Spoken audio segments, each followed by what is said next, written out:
Le Nissan Kick-Play 2025 a beaucoup de plus. Apple CarPlay intégré pour jouer vos tunes préférées, des fonctions avancées de sécurité, un rendement énergétique remarquable, puis même la petite odeur de char neuf qu'on aime tant. Tout ça en plus pour moins. Le Nissan Kick Play 2025 est le véhicule neuf le plus abordable au Québec. Achetez-le à partir de seulement 22 774 $, incluant un rabais à l'achat comptant de 2 600 $. Profitez de cette offre avantageuse chez votre concessionnaire dès maintenant. Jusqu'au 2 mars, des conditions s'appliquent. Détails chez Nissan. Let's talk about the UK, the United Kingdom. They're looking to work with their friends across the pond, and that means us. And it's our pleasure now to welcome the British Consul-General in Montreal, Chloe Adams, to the program. Chloe, how are you doing? Good morning, Elias. Thank you so much for having me on. I'm doing very well, thank you. How about you? I'm doing great. It's really fun to talk to you. Because, I'm always impressed by people that have titles like Consul General, okay? So how do you even get that job? Have you been in, the field of diplomacy for a while, and how long have you been in your post in our city? Yeah, so I've been a British diplomat for about 16 years, and that's taken me all over the world. I've worked in London, but also in Cuba and New York and Paris. And then, I saw the job come up here and absolutely jumped at it. I've been here for just over 2 years now. This just sounds so awesome, Chloe. Like 16 years as a diplomat sounds like a fun type of career. You're 2 years in Montreal. Would you say that, I know you're playing to our audience, but how would you rank Montreal along that list you just gave us of places you've been? I can honestly say that my role here as Consul General is the best job I've done in my career. Not only do I get to live in the great city of Montreal, but I get to represent the UK government in Quebec, which is such a fantastic place. It's a really varied job. So I really love it. We're with Chloe. And I'm not just saying that.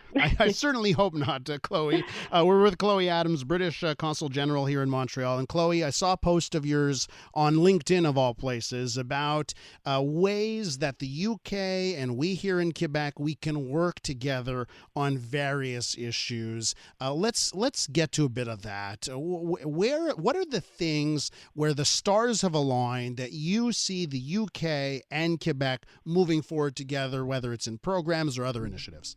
Yeah, absolutely. So the UK and Quebec, we already have really strong links, and we can do even more together.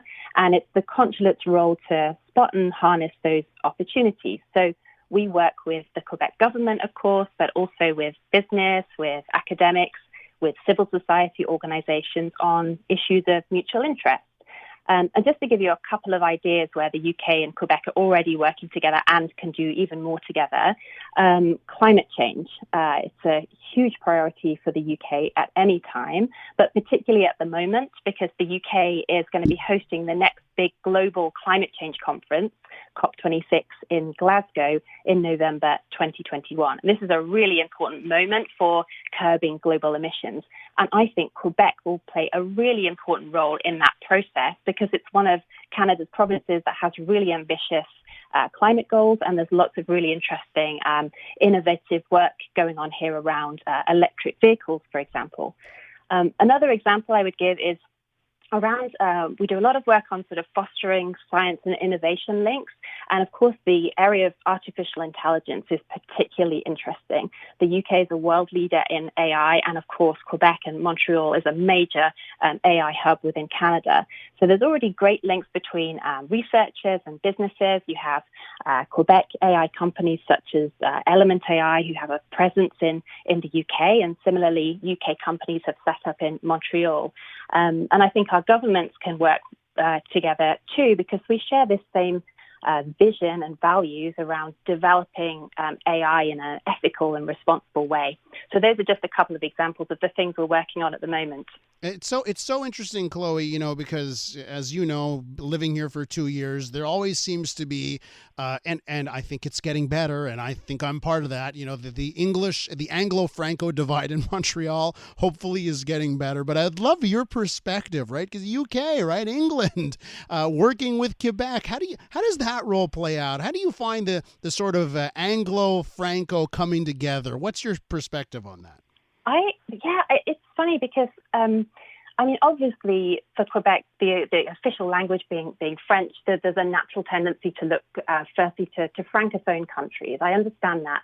But actually, as I said, we've had a long-established, very strong relationship. We have our office here. The Quebec government has a long-standing office in London. We work very closely together. I mean, I speak French. My team is all bilingual, so we're completely comfortable engaging in French. And I think, leaving aside language and some of the complexities of history, we're really kind of very similar in our approaches, in our values, the way we do business, in our culture, and even our sense of humor. And let's talk about an issue that's on everyone's mind, of course, COVID-19. Yeah. How do you think we can work together? What are some of the things that you see, positive signs that you're seeing when it comes to the UK and it comes to Quebec and moving forward on this issue that's hitting the whole world quite hard? Yeah, so of course this is a really difficult time for everyone.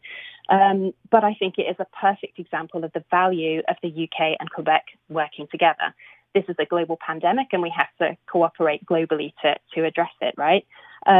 So just a couple of ways that we're working with Quebec. Firstly, on vaccines. I know that there are great already existing partnerships between Quebec vaccine researchers such as Dr. Gary Kobinger of the University of Laval and their UK counterparts, and between pharmaceutical companies to get what we all want, which is a vaccine or several vaccines developed, tested and distributed to our populations as soon as possible.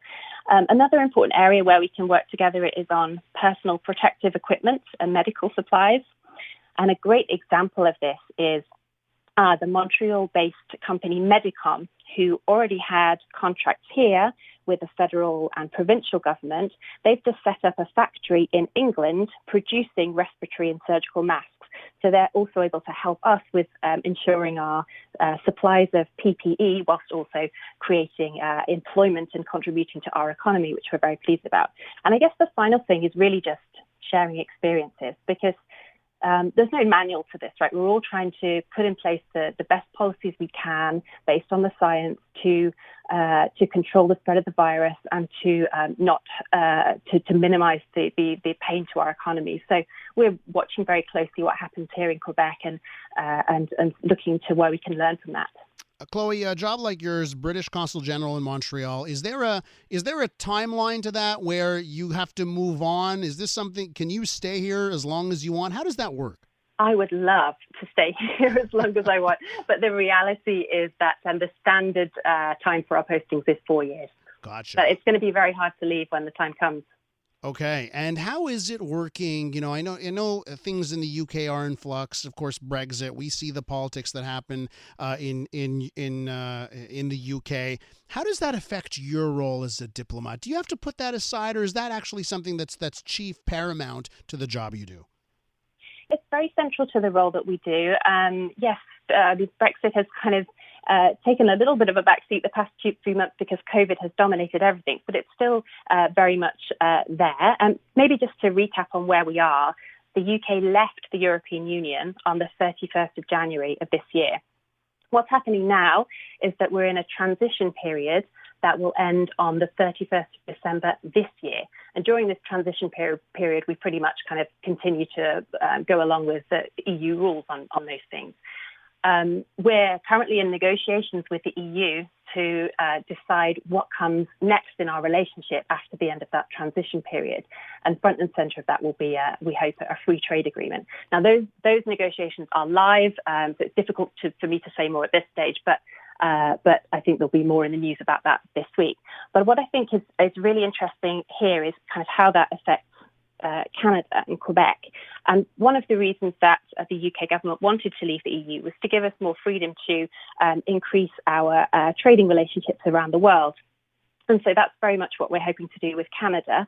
Firstly, looking to kind of ensure continuity with Canada for the existing trading relationship that we have, which is currently covered by the EU-Canada Free Trade Agreement. And then we hope from next year to be able to negotiate something much more ambitious. And that, of course, means more opportunities for Quebec companies to export to the UK and vice versa. Chloe, it sounds like an incredibly interesting time to be a diplomat. Thank you so much for your time today. Thank you for having me. That's Chloe Adams. She is British Consul General right here in Montreal.